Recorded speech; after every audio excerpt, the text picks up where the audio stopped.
Have you ever found yourself in that really common situation? You're trying to speak English, and it just feels like your brain's hit a snag. You know the word, you understand the grammar, but it's like there's this invisible wall between your thoughts and your voice. The words just, well, they won't come out.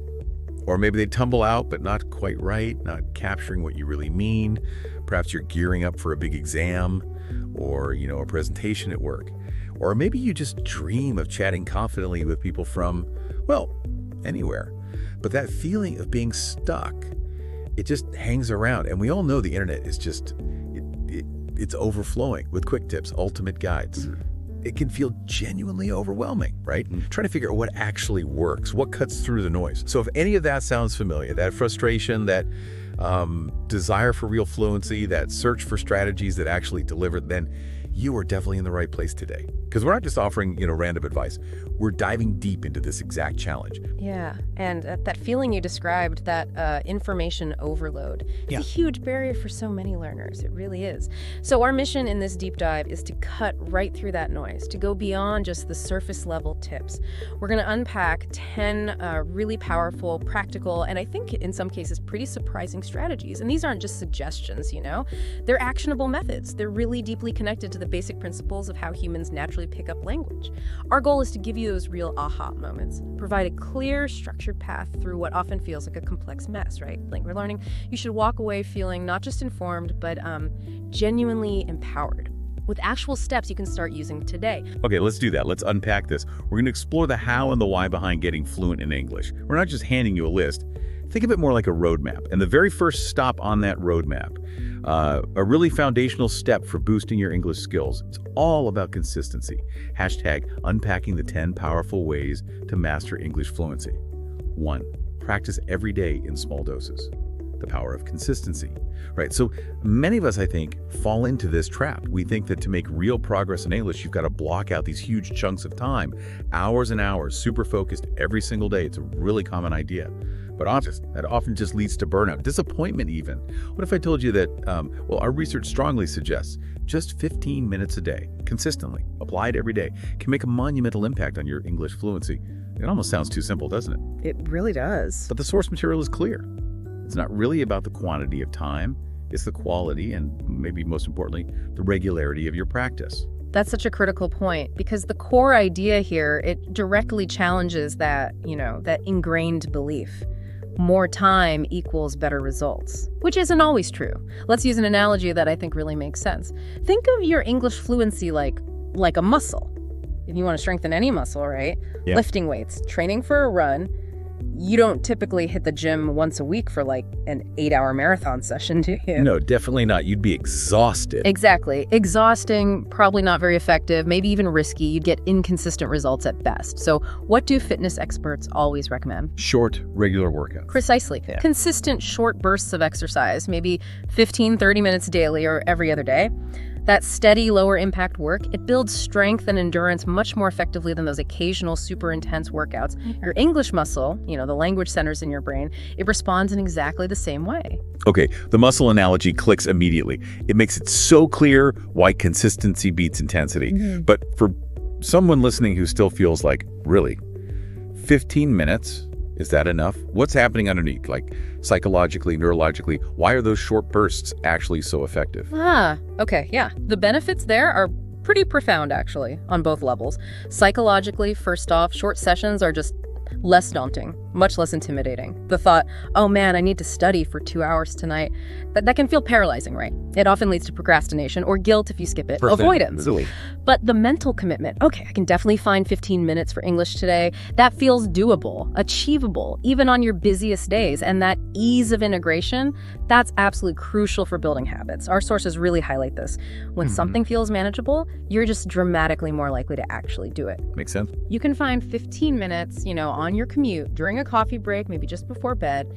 You turn these little moments that might otherwise be wasted into real learning opportunities. And this consistency, even if it's just small doses, it helps build what psychologists call intrinsic motivation. You start noticing small improvements. Maybe you understood a new phrase today, or you put a sentence together more smoothly than last week. Little wins. Exactly. These mini successes encourage you to keep going, and it actively helps you avoid that dreaded burnout, which, as we know, is such a common hurdle for language learners who try to do, way too much too soon. Neurologically speaking, your brain actually prefers frequent, spaced repetition over cramming. When you learn something for a short time, then revisit it later, maybe the next day. It strengthens those neural pathways much more effectively than trying to absorb a massive amount all at once. It's like compound interest for your brain. Tiny, regular deposits that grow into something really significant over time. Right, so if you're listening right now, just take a second. Imagine where you could carve out just 15 minutes today. Is it on the bus? While you're waiting for the kettle to boil, maybe just setting your alarm 15 minutes earlier? That small, consistent commitment, it really could be your first, maybe even revolutionary step in reshaping your whole learning journey. 2, listen more than you speak, your secret weapon for absorption. Okay, so consistency is the foundation. Our next strategy, number 2, is kind of the secret ingredient that makes it all stick: listening. Now, this one might surprise some people, people who think, I need to be talking all the time, producing language. But the source material actually calls listening your secret weapon, which is a powerful way to think about it. And it's not just like passive hearing. It's about active conscious immersion, really soaking in the natural flow of real English sounds, different accents, the rhythm of it all. And the key insight here is that this idea, it really echoes how every single one of us learned our first language. Right. Long before we managed our first coherent sentences, we spent years just listening, soaking everything up. Yeah, you don't really think about it that way. But that principle applies just as powerfully when you're learning a second language.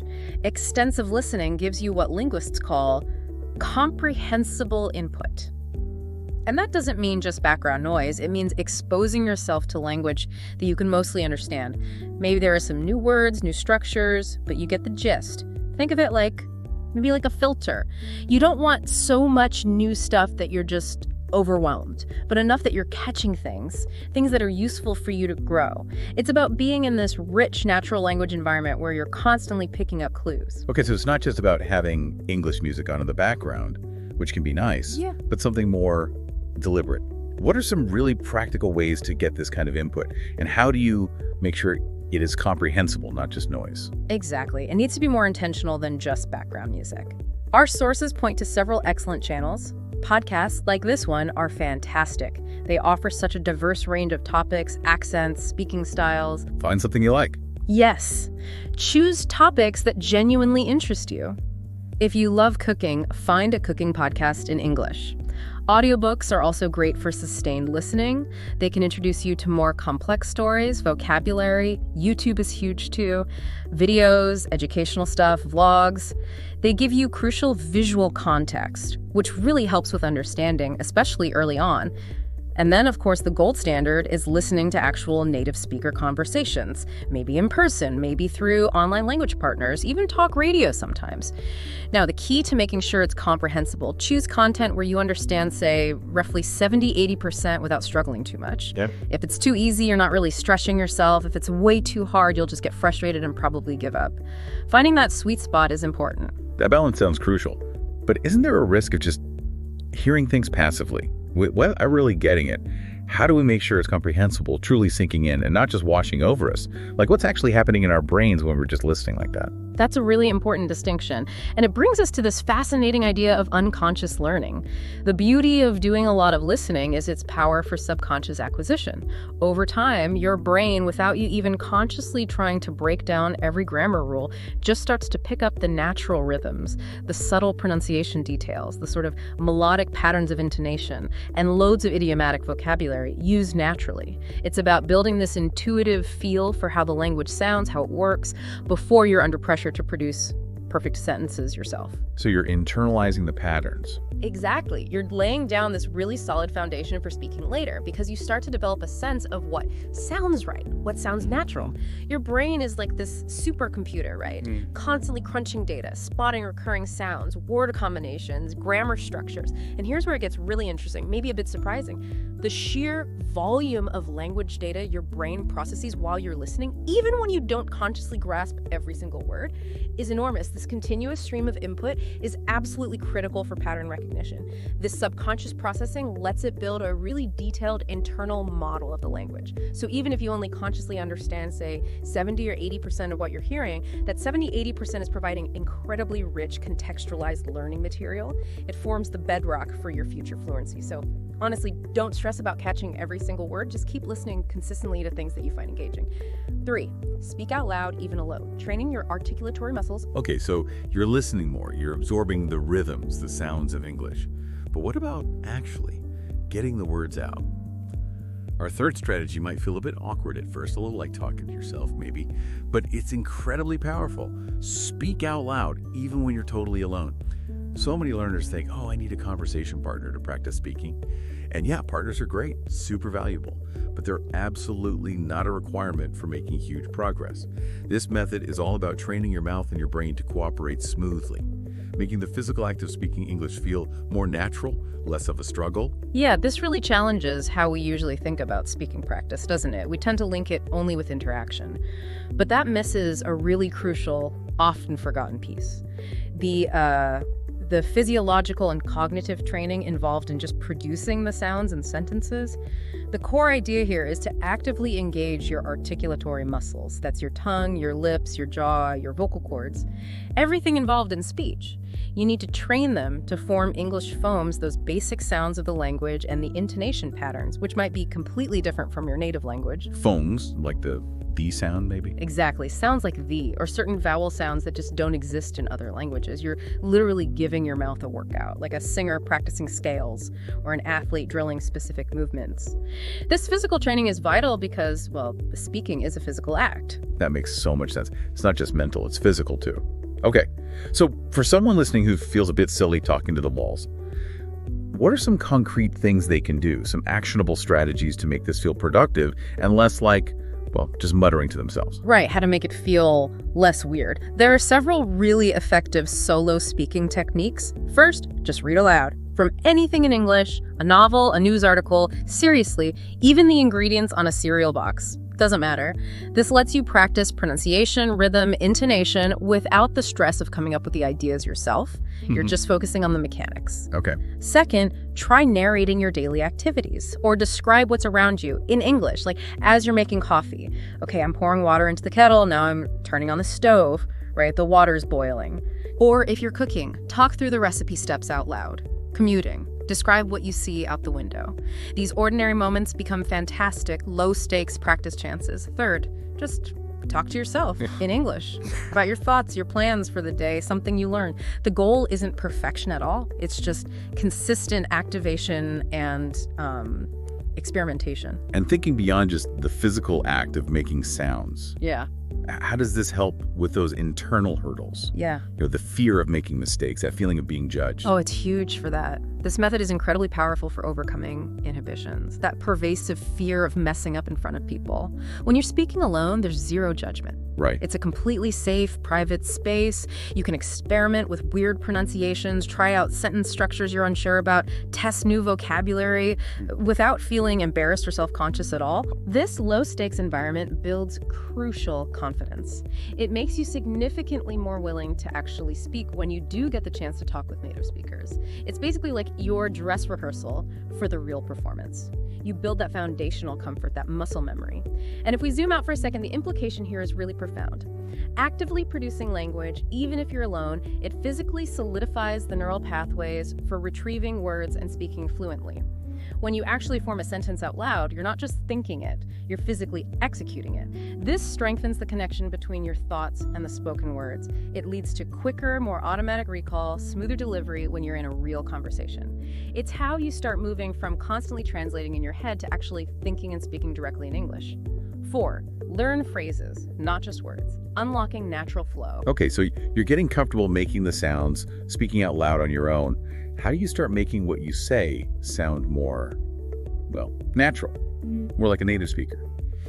That brings us to our fourth strategy, and this one is a real game changer for achieving that natural flow. Learn phrases, not just single words. Most of us, I think, when we start learning a language, we grab vocabulary lists, noun, verb, adjective, one by one. But the source material suggests a totally different, much more effective way. It's about shifting your focus to common, ready-made phrases, or chunks of language, as linguists sometimes call them. Yeah, and a critical aspect that often gets missed is that native speakers, we rarely build every single sentence word by word by word from scratch. It would be exhausting. Instead, we rely really heavily on these prefabricated chunks of language. Just think about it. When you speak your native language, you effortlessly use expressions like, how's it going, or nice to meet you, or see you later. You use them as single, complete units. Right, you don't think about the grammar in them. Exactly. You don't consciously assemble how plus is plus it plus going every single time you say it. And this is absolutely central to using idioms correctly and achieving that natural sort of effortless conversational flow. Our sources really stress this difference between lexical learning, which is like memorizing individual dictionary words, and phraseological learning, which prioritizes these multi-word units, these ready-made building blocks of language that just naturally fit together. So, okay, instead of just memorizing the word help, you'd learn the whole chunk. Could you please help me with, as one thing? What are some other good examples, concrete examples of these chunks that listeners could start picking up today? Exactly that. Could you please help me with is a perfect example. Other ones could be like, I'm interested in, and then you just plug in your interest, like I'm interested in photography, or I'm interested in learning more about. Common conversational connectors are huge too.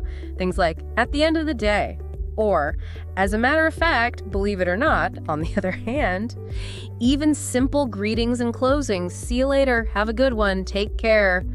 These aren't just random words stuck together. They carry specific meanings, often quite nuanced ones, and they're used in particular situations. Living them as complete units gives you these ready-made building blocks for communication. It lets you express more complex ideas much more easily. This sounds like it would drastically cut down on that internal fumbling for words, that hesitation while you're trying to piece a sentence together. Makes speech much smoother. What's the cognitive efficiency behind this? Why is it so much easier for our brains to work this way? The cognitive efficiency, that's a major benefit and often really underestimated. When your brain can recall these multi-word patterns as single units, it massively reduces the cognitive load, the mental effort involved in building sentences word by word. Imagine like having to choose and assemble every single tiny Lego brick individually for every single sentence you speak. It'll be incredibly slow, right? Laborious. Yeah. Now, imagine having pre-built sections of a Lego model, like a whole wall, or a window unit that you can just snap together.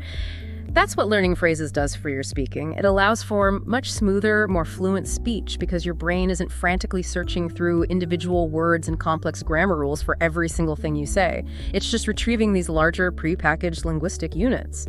And this frees up your mental energy. It allows you to focus more on the message you actually want to communicate, the content, rather than just the mechanics of how to say it. And here's maybe an aha moment for you. Just think about how often you use these chunks in your native language without even noticing. Phrases like, long story short, or to be honest, or all things considered, you know what I mean? All the time. Right. You don't analyze their grammar or the individual word meanings, you just use them as a single thought, a single unit. English has literally thousands of these phrases, and getting comfortable with them is a direct shortcut to sounding much more natural, much more like a native speaker. It adds that authentic rhythm and flow to your speech. 5. Shadow native speakers. Mimicking for mastery. Okay, so now you're focusing on phrases, aiming for that natural sound. How do you really nail the pronunciation, the accent, the intonation? How do you really start to sound like a native speaker? Our 5th strategy is a really active, dynamic technique. It's called shadowing, or Itunde. And the courses say it's one of the fastest ways to refine your accent and intonation. Basically, it involves listening to a native speaker and then immediately repeating what they say right after them. It sounds simple, almost like just copying, but apparently it's much more precise and powerful than that. Yes, and that brings us to a really crucial distinction. Shadowing is way more than just passive mimicry or simple copying. It's a highly effective, very active imitation technique. It engages multiple systems, cognitive, perceptual, physiological, all at once. The idea is you listen to some native speaker audio, maybe a short clip from a podcast, a few lines from a movie scene, a news headline, and then you speak along with them, almost like their shadow or an echo, trying to match them as closely as possible in real time. In real time, so almost simultaneously. Almost, yeah. Or with a tiny delay. The goal is to get inside the sound, to really feel how the words are being produced, not just hear them. Okay, so what exactly should listeners be focusing on when they're trying to shadow? Is it just getting the words right, or is there more to it? Oh, much more than just the words. Our sources detail several critical elements you need to try and match. Their tone or pitch, is their voice going up or down, high or low? Their speed or pace, keeping up with them without rushing or lagging behind? Their rhythm, this is huge. The pattern of stressed and unstressed syllables within words and sentences. And of course, the pronunciation, getting as close as possible to the actual sounds, the way they move their mouth, where their tongue is. It's a very active vocal exercise. It trains your entire vocal system. Wow. You're not just repeating words, you're trying to embody the way they're spoken. This is why it's such a powerful tool for improving prosody, which is basically the music of language, that rhythm, stress, intonation that gives speech its natural flow and conveys meaning beyond just the words themselves. Mastering prosody is absolutely key to sounding natural, not just understandable or accurate. This sounds like it could seriously accelerate improvement, especially for those tricky things like getting the accent right or making your intonation sound less flat or robotic. How quickly can someone actually expect to see results with shadowing? It really is one of the fastest ways, hands down, to improve accent, intonation, and that overall speech flow, because it directly drills the natural cadences, the music of English, right into your speaking patterns. When you shadow, you're constantly getting immediate auditory feedback, hearing the native speaker and instantly trying to reproduce it. This creates a very tight, continuous feedback loop. It rapidly trains your ear to pick up on subtle nuances you might otherwise miss, and it trains your mouth to reproduce them accurately. So it trains the ear and the mouth together. Exactly. You're essentially hardwiring those natural English sounds and rhythms into both your brain's perception and your muscle memory for speaking. You're building new neural pathways for speech production. Many learners report feeling and sounding significantly more confident and clearer within just a few weeks of consistent shadowing practice, even just 10 or 15 minutes a day. If we zoom out again, the underlying process here is called motor perceptual learning, which basically means you're training both your auditory perception, your ear's ability to detect subtle differences in sound, and your motor production, your mouth, tongue, vocal cords' ability to reproduce those sounds correctly. It's very much like learning a musical instrument, right? You hear the note, then you figure out how to produce that exact note with your fingers or your breath. This technique is actually used extensively by professionals who need precise vocal control. Think voice actors, singers, even linguists studying phonetics. It's a really proven method for refining speech production. It takes you beyond just being understood towards actually sounding authentic, sounding like a native speaker. Okay, super powerful. So practical tips, where can someone start? How can they try shadowing today? Start small, definitely. Our sources suggest finding really short audio clips first, maybe just a few news headlines read aloud, or a short segment like 30 seconds from a podcast you enjoy, or even just a couple of lines of dialogue from a movie scene. First, listen to the clip a few times just to understand the meaning, get the general flow, then try shadowing. Don't worry about being perfect, especially at first. Just focus on keeping up with the speed and trying to catch the rhythm. And here's a key tip. Repeat the same short clip multiple times. Repetition is key. Absolutely. That repetition is crucial for internalizing the patterns. You'll find that with each try, you get just a little bit closer to matching the native speaker's delivery. You're building that essential muscle memory in your mouth and training your ears simultaneously. 6, use apps and tools wisely. Beyond gamification. Right, moving on. In today's world, digital apps are everywhere, and language learning is no exception. We've all seen them. Tools like Duolingo, Babbel, HelloTalk, Tandem. They've become incredibly popular and, for good reason sometimes. They can be great for that daily practice, for maintaining consistency like we talked about earlier. But our 6th strategy highlights a really critical point. You need to use them wisely. It's about focusing on real communication, real writing, not just getting sucked into the gamified exercises that feel fun but might not actually translate into real-world fluency. Yeah, and that raises a really important question. What does wisely actually mean when we're talking about language learning apps? Apps can be fantastic starting points. They offer convenience, they're often fun, engaging ways to interact with the new language, no doubt about it. However, the core principle here is to acknowledge that utility, but also to be cautious, to avoid falling into the trap of just doing endless game modes, collecting points, maintaining streaks. It feels satisfying, but often doesn't build practical communication skills. Right, you feel productive, but are you learning to speak? Exactly. The true value, as our sources emphasize, lies in using their features for genuine interaction and active application of the language, moving beyond just recognizing things towards actually producing language yourself. Okay, so how do we actually get the most out of these tools then? How do we use them wisely and push past just the points and the little games. To really leverage these apps effectively, you need to be strategic about it, intentional. So, for example, with platforms like HelloTalk or Tandem, which connect you with native speakers, the wise approach is to engage in real, extended conversations. Don't just exchange, hi, how are you? Challenge yourself. Try to have deeper dialogues. Ask follow-up questions. Share your experiences. Describe your day in detail. Use it for actual communication. Precisely. Practice expressing your opinions and really listen to their responses. If you're using an app more like Duolingo or Babbel, push beyond just the basic matching games or multiple choice stuff. Focus on the exercises where you have to write full sentences from scratch. Or use the spoken exercises, if they have them, to really practice your pronunciation and intonation in a more meaningful way. The goal is always to reinforce new vocabulary and grammar by actively producing it, not just passively recognizing it. And if we zoom out again for a moment, the implication here is all about the critical role of active recall and constructive application in really cementing things in your memory and developing skills. Passive engagement, like just tapping the right answer over and over, or picking from a list, it builds pretty minimal lasting knowledge, unfortunately. Okay. But when you actively have to retrieve information from your memory and then apply it to build new sentences, write down your thoughts, or have a real conversation, that significantly strengthens those neural connections. Apps are powerful aids, no question.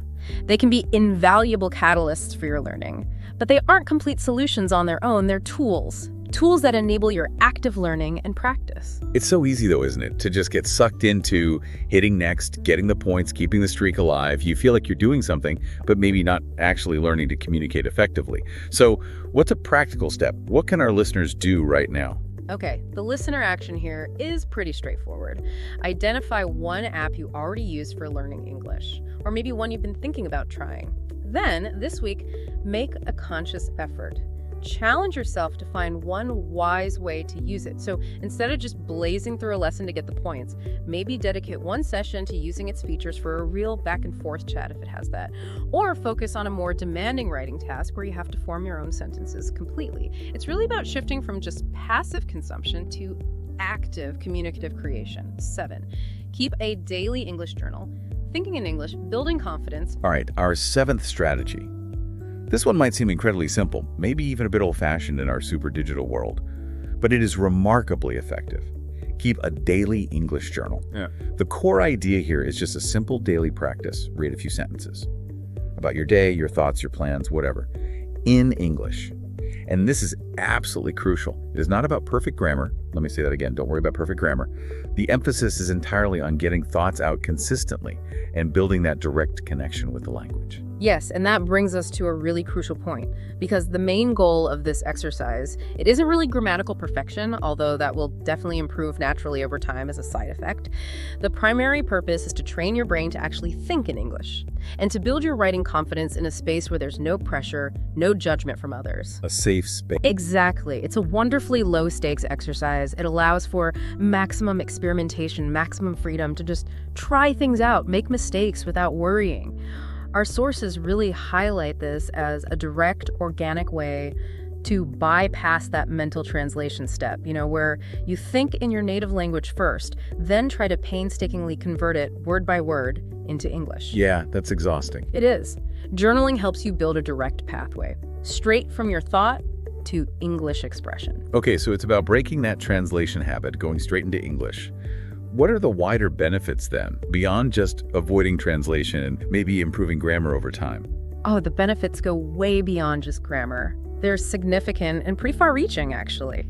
Journaling helps you internalize new vocabulary much more effectively because you're forced to actively use it in a meaningful personal context. That makes it way more memorable than just memorizing a definition from a list. Right, you're using it about your life. Exactly. It allows you to practice sentence structure organically, naturally, as you try to articulate your own thoughts. And crucially, like we said, it trains you to formulate and articulate thoughts directly in English, bypassing all those mental gymnastics of translation.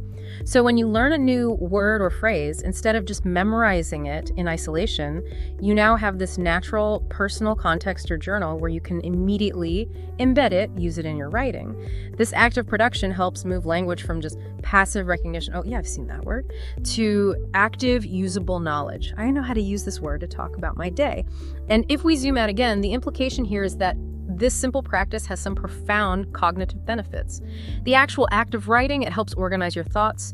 It forces a certain level of clarity and coherence that just speaking off the cuff, especially alone, might not always demand. This process of solidifying language structures in a more permanent, visible form on paper or on a screen, it contributes to deeper understanding and better memory retention. It's actually a form of metacognition in language learning. You're not just learning, you're thinking about how you're thinking, and you're processing your experiences through the target language. And this whole process strengthens your ability to recall and use English words and phrases more readily when you need them. I can really see how this would build incredible confidence over time. Just knowing you can express yourself on paper without someone looking over your shoulder correcting every little thing. Do you have a good prompt idea? Something simple to get someone started if they're ready to try this journaling thing. Yeah, absolutely. Often the simplest prompt is the best way to overcome that initial inertia, that blank page fear. You could just start with, what was one interesting thing that happened today? Very simple. Or looking forward. What are you looking forward to tomorrow? Or even just reflecting, what did I learn today? Could be anything, not just English. The real key is not to overthink it. Seriously. Don't worry about writing beautiful prose or having flawless grammar. Just get the pen moving or get your fingers typing. It's all about consistent output, no matter how imperfect it is, to build that mental muscle and that direct connection to English. Remember, this journal is your personal, private space for growth. No judgment allowed. 8. Watch with subtitles, then without. Scaffolding your listening. All right, next up. Strategy number 8 leverages the amazing power of visual media movies, TV shows, documentaries. It's about watching with subtitles and then watching again without them. This is a really structured and apparently very effective approach to using stuff you enjoy watching anyway to seriously boost your listening comprehension. Yeah. We're not just talking about, having an English show on in the background while you do chores. This is a very deliberate two-step process. Yes, and this brings us neatly to a really important learning concept called scaffolding. Think about how builders use scaffolding, right? To provide temporary support while they construct a building. We're doing the same thing for your brain. We provide temporary support, the subtitles, which we then gradually remove as your own comprehension skills get stronger. Okay, I like that analogy. Scaffolding. The core principle is start with English subtitles. They provide that crucial visual anchor, that support. And then this is the crucial part, gradually transition to watching without them. This method allows you to tackle real, authentic, native-level content stuff that might initially be way too difficult without any help and makes it accessible while still pushing you to improve. So how does the scaffolding effect actually work in practice? When you're sitting there watching a show, what's the learning process look like? Okay, so the process unfolds kind of like this. When you first watch with the English subtitles on, you can follow the story much more easily, obviously. You grasp the plot. And most importantly, you can consciously connect the written words you see on the screen to the spoken sounds you hear. Making that connection explicit. Exactly. This is vital for spotting new vocabulary in context and for understanding how words are actually pronounced in natural flowing speech, which, as we know, often sounds very different from how they sound when said slowly and individually. It effectively bridges the gap between your reading skills and your listening skills, reinforcing both at the same time. Then, once you feel reasonably comfortable following the content with the subtitles, maybe you understand, say, 80–90% pretty well. That's your cue. Time to take the training wheels off. Turn the subtitles off. Turn them off. This second step forces your auditory processing, just your ears, to kick in fully. It pushes your brain to work harder, to understand the spoken words purely through sound without those visual text cues. It's a deliberate but still supported step up in difficulty, and it really propels your listening skills forward. What kind of content works best for this? Should people stick to simple kids shows at first, or can they just watch whatever they're interested in? Our sources strongly recommend using movies, TV shows, documentaries, whatever, that are based on your interests. The absolute crucial factor is picking content you genuinely enjoy. Because if you're actually interested in the topic or the story or the characters, you'll be way more motivated to maybe rewatch parts, to push through challenging bits, and just naturally absorb the language. Makes sense. If you hate it, you won't stick with it. Precisely. While yes, children's shows can be a good starting point for absolute beginners because the language is simpler for most learners, content that aligns with their existing passions, their hobbies, their interests will be much more engaging and sustainable in the long run. Start with stuff where you can understand a good chunk, even with the subtitles on. Then, as you get better, you can progressively move to more complex shows or movies. And here's another potential aha moment. Think about that incredible feeling of satisfaction when you suddenly realize, wow, I'm actually understanding most of this English movie, and the subtitles are off. Yeah, that would feel amazing. It's a really tangible, undeniable sign of progress. And that feeling itself can be incredibly motivating. It fuels your desire to keep going. It's proof that your ear is genuinely becoming attuned to the nuances of spoken English, and your brain is making those automatic connections faster and faster.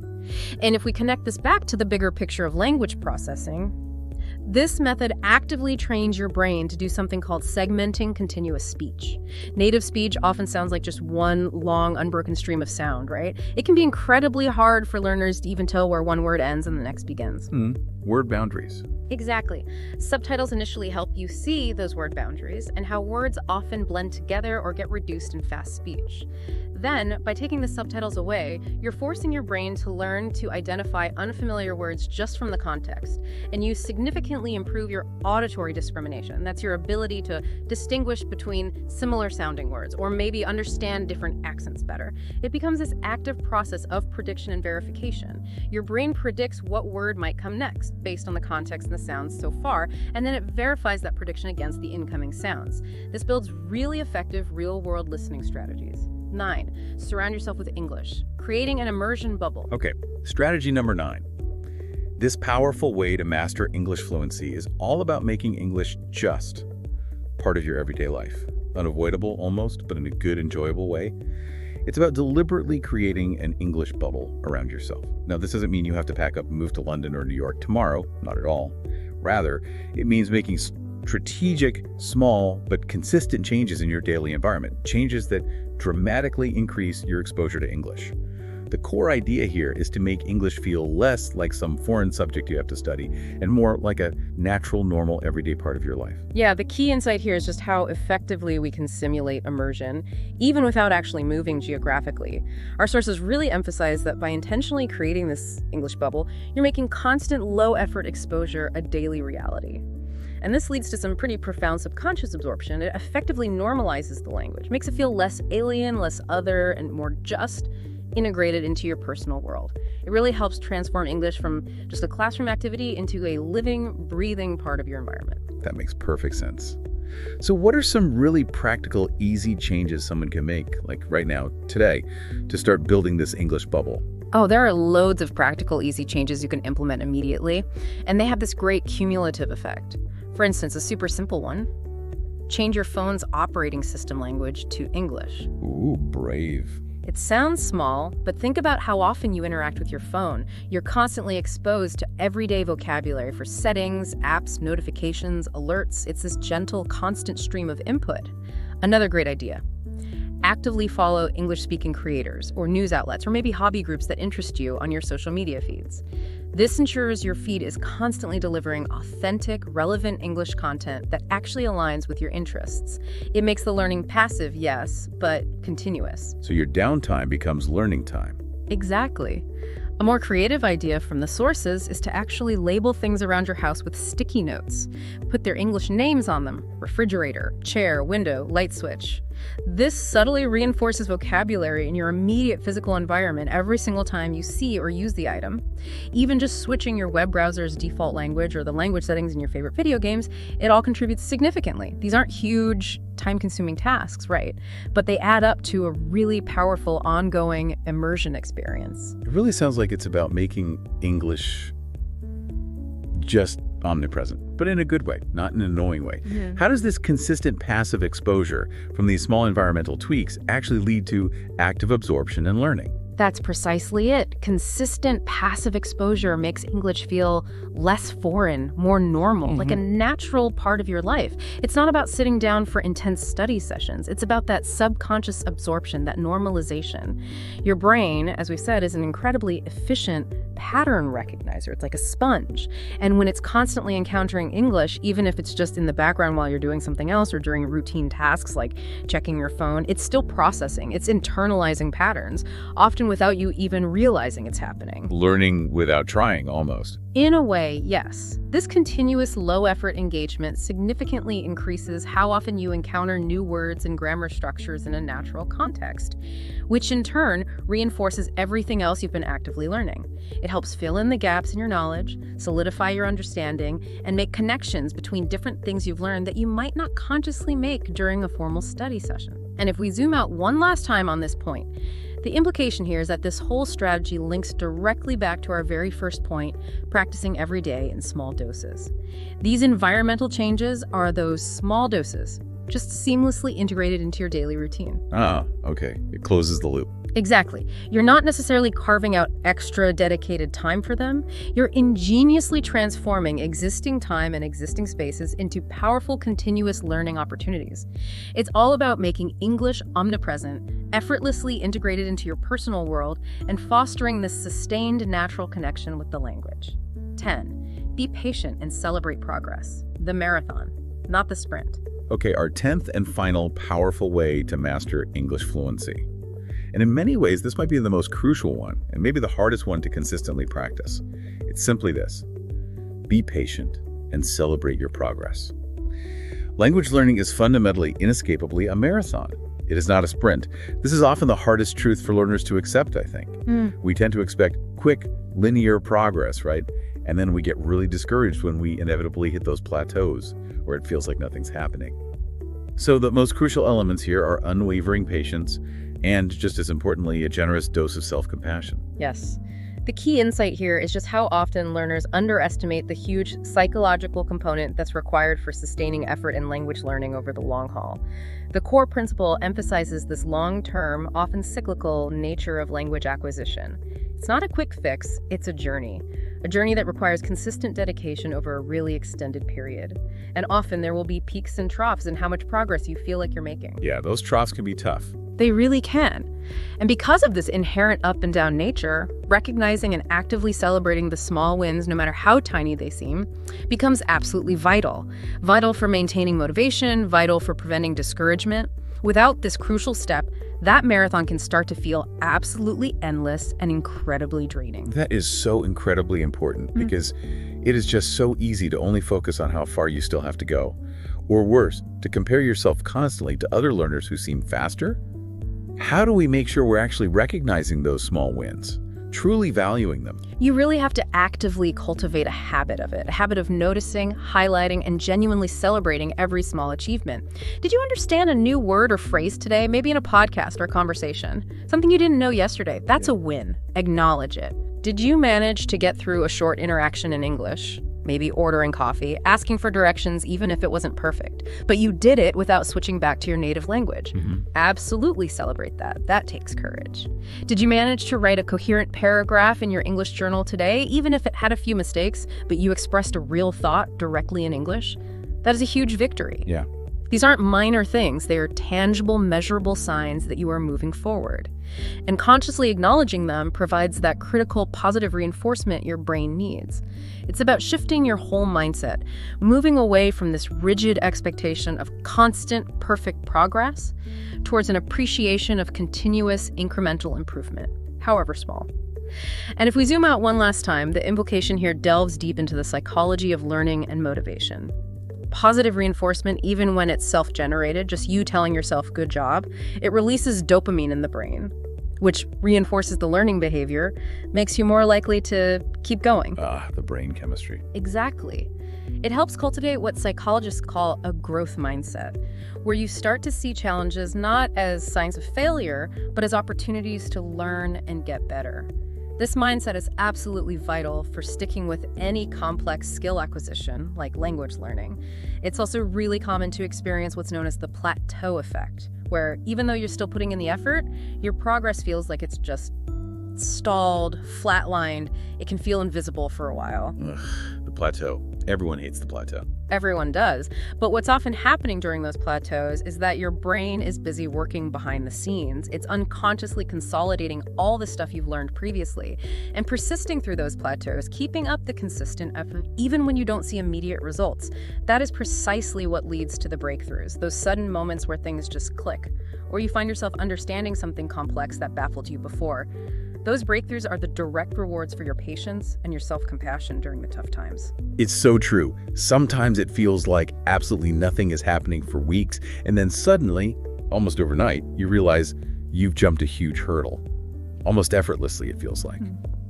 So what's the reflection for the listener here right now on this point? Okay, I really encourage every single listener to just pause for a moment. Sure. Right now, and mentally acknowledge just one small English learning win that you've had recently. Could be from today, maybe this week, maybe even last month. Doesn't matter how small. Perhaps it was understanding a joke in an English TV show, or correctly using a new phrase you just learned, or maybe it was simply sticking to your 15-minute practice schedule all week. Just take a moment, really savor that achievement, feel good about it. This simple act of conscious recognition helps internalize that powerful idea.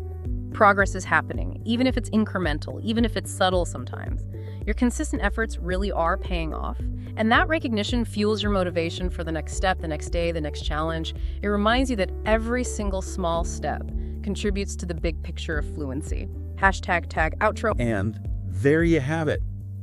10 powerful, actionable ways to really dramatically improve your English fluency, all designed to make your learning journey more effective, hopefully less overwhelming, and maybe even truly enjoyable.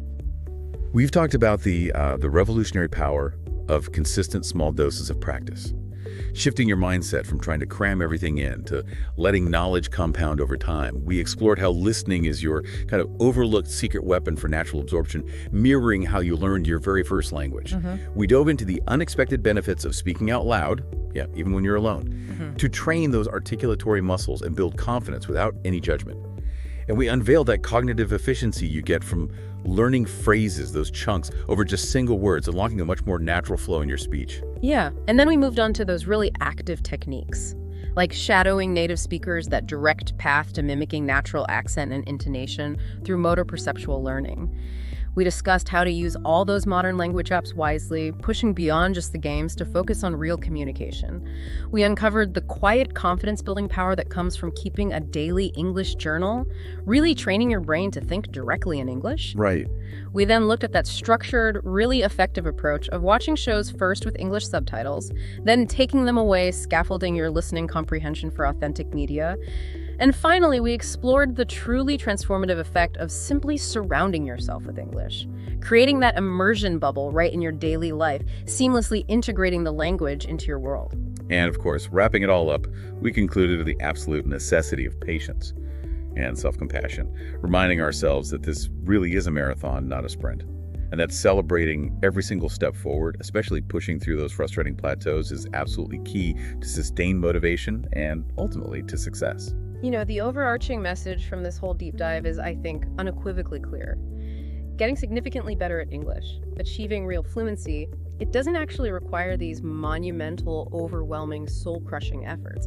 Instead, real improvement comes from small, consistent actions, intelligently combined with strategic, actionable approaches that are actually rooted in how our brains genuinely learn languages, the complexity of language learning. It doesn't have to be this source of constant frustration. By focusing on these principles we've discussed, you really can carve out a clear, sustainable, and highly effective path towards greater confidence and, profound proficiency in English. Absolutely. Now, as you reflect on everything we've covered today, from those quick 15-minute daily bursts to maybe putting sticky notes around your kitchen, here's a final provocative thought for you to ponder. Imagine your future English-speaking self, maybe a year from now, confidently navigating conversations, effortlessly contributing in meetings, fearlessly exploring new cultures, making new connections all over the world. That vivid vision, it is absolutely within your reach. So the question is, what's the very first single step, maybe even a tiny one, that you will take today to start making that vision a vibrant reality? Thank you so much for joining us on this deep dive. Keep learning, keep growing, and definitely keep practicing.